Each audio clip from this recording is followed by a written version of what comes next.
주님께서 여러분과 함께 마르코가 전한 거룩한 복음입니다. 그 무렵 예수님께서 베드로와 야고보와 요한만 따로 데리고 높은 산에 오르셨다. 그리고 그들 앞에서 모습이 변하셨다. 그분의 옷은 이 세상 어떤 마전장이도 그토록 하얗게 할 수 없을 만큼 새하얗게 빛났다. 그때 엘리야가 모세와 함께 그들 앞에 나타나 예수님과 이야기를 나누었다. 그러자 베드로가 나서서 예수님께 말하였다. 스승님, 저희가 여기에서 지내면 좋겠습니다.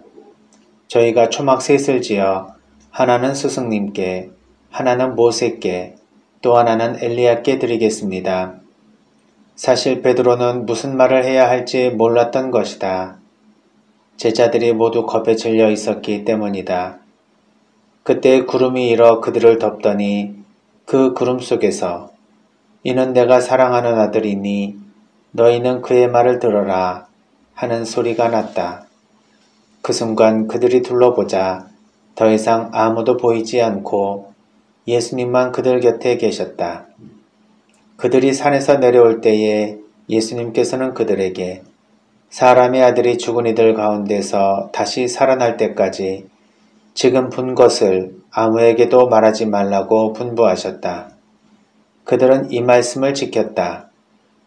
그러나 죽은 이들 가운데서 다시 살아난다는 것이 무슨 뜻인지를 저희끼리 서로 물어보았다. 주님의 말씀입니다.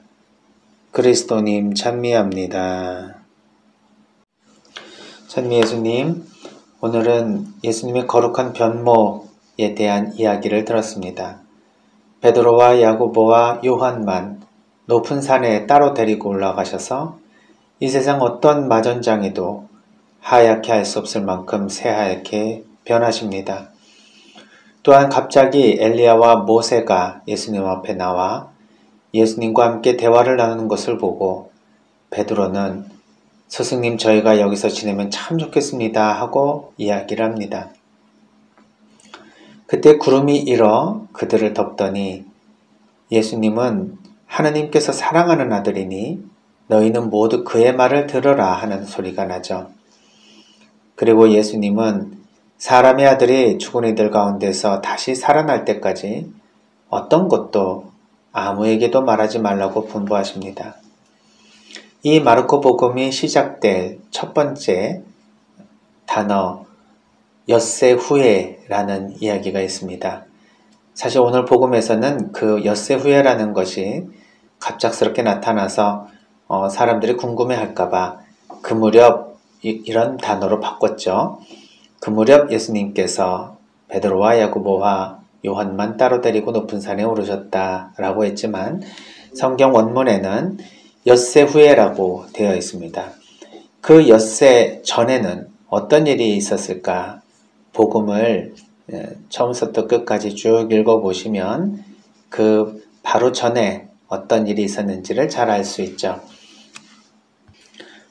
바로 예수님께서 십자가를 지고 돌아가셔서 사흘 만에 다시 부활하신다는 말씀을 해주셨을 때 베드로는 절대 안 됩니다. 주님, 그런 일은 있어서는 안 됩니다 하고 자기가 예수님을 말리는 이야기를 합니다.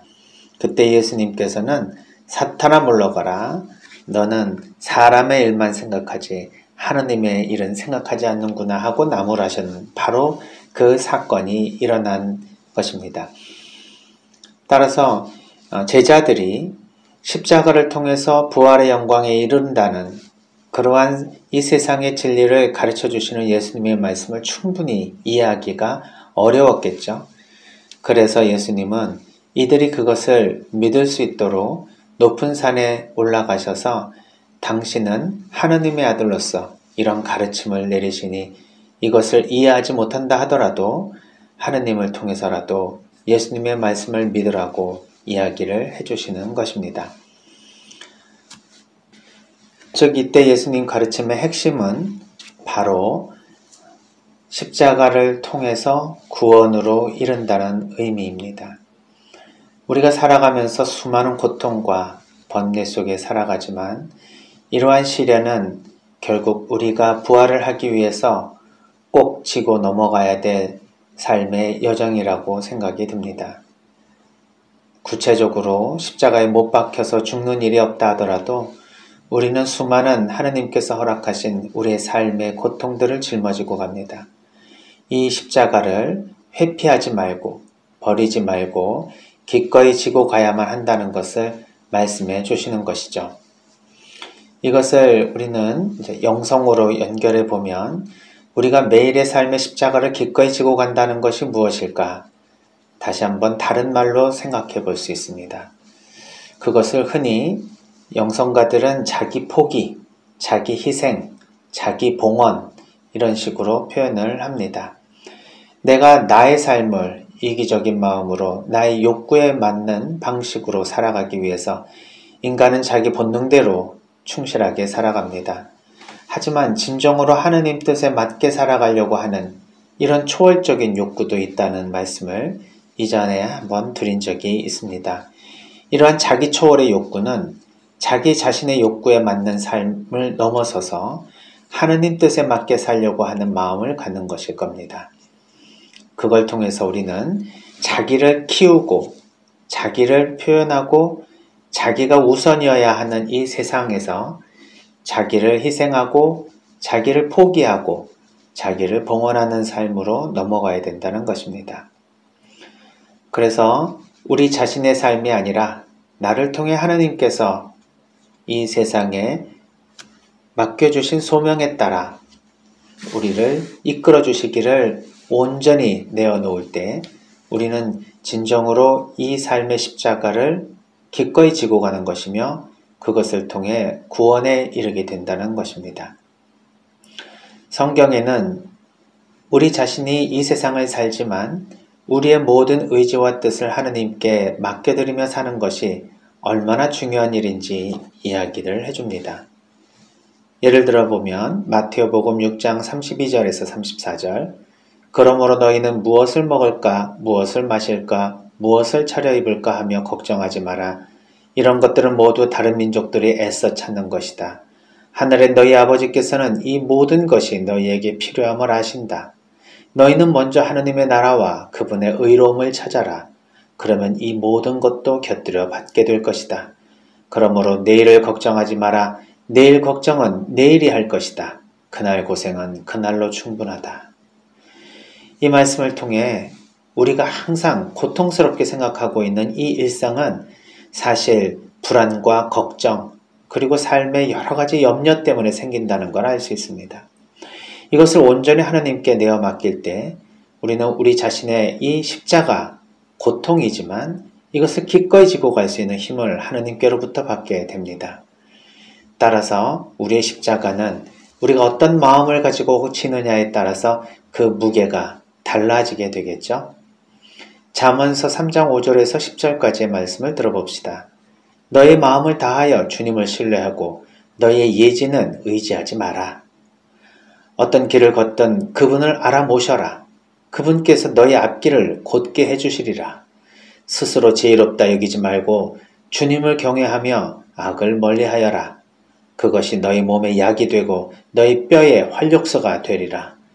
내 죄물과 내 모든 소출의 만물로 주님께 영광을 드려라. 그러면 너희 국가는 그득 차고 너희 술통은 포도즙으로 넘치리라. 우리의 삶을 온전하게 주님께 다 신뢰하고 맡기라는 말씀이죠. 또한 우리의 예지는 의지하지 말라고 합니다. 즉 우리가 생각하는 우리의 지성으로 판단하는 모든 것들은 사실 우리의 생각일 뿐 옳다, 맞다 할 수 없으니 우리는 온전히 주님을 믿고 신뢰하라는 말씀입니다. 잠언서 3장 5절에서 10절까지의 말씀도 있습니다. 너의 마음을 다하여 주님을 신뢰하고 너희 예지는 의지하지 마라. 잠언서 16장 1절에서 3절까지 말씀입니다.